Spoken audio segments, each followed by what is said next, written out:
Hello guys, আজকে সম্পূর্ণ বাসায় কিভাবে কেক বানানো যায় সেটা আপনাদের দেখাবো। দেখেন, আমি 1 কাপ চিনি, 2টা ডিম এটা ব্লেন্ড করে নিচ্ছি। সাথে তেলও দেওয়া হয়েছে। 1 কাপ ময়দার সাথে বেকিং পাউডার, 1 চামচ বেকিং পাউডার, 1 চামচ বেকিং সোডা, এটা সোডা। এটা নিয়ে আমি এখন এটার মধ্যে দিয়ে চালবো, সম্পূর্ণ ভালো মতো চালবো।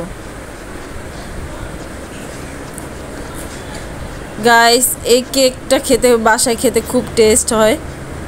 আপনারা সবাই একবার আমার মতো ট্রাই করে দেখবেন। আমি প্রায়ই বানাই, ঘরে বসে এই কেকগুলো বানানো হয়।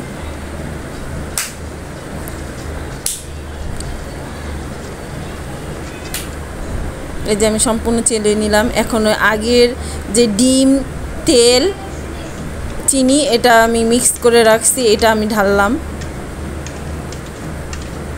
এখন এটা মিক্স করব চামচ দ্বারা। ভ্যানিলা, হ্যাঁ, এক চামচ দিলাম। ভ্যানিলা এসেন্স 1 চামচ দেওয়া হলো। এটা দিয়ে এখন আমি ভালো করে মিক্স করব। চামচ দিয়ে মিক্স করেছি।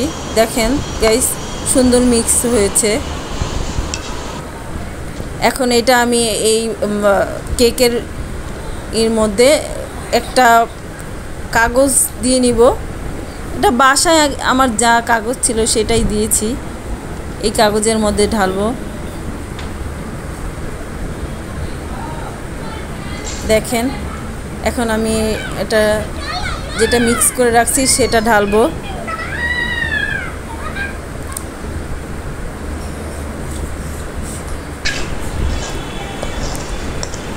গাইস, এই দেখেন সম্পূর্ণটা নিয়ে নিচ্ছি। এটা আমি চুলায় বানাবো, গ্যাসের চুলায়।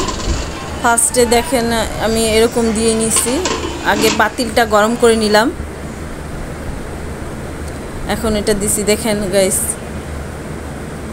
অনেকখানি হয়ে আসতেছে।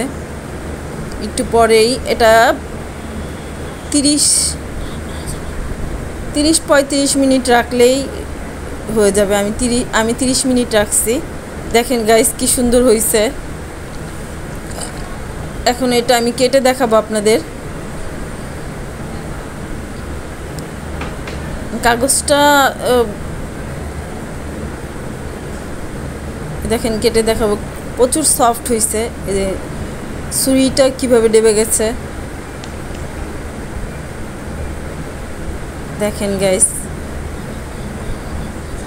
খেতেও অনেক টেস্ট, এটা হেলদি। বাহিরের থেকে আমি মনে করি ঘরে বানানোর কেকটাই সবচেয়ে বেটার। এটা স্বাস্থ্যের জন্যও ভালো।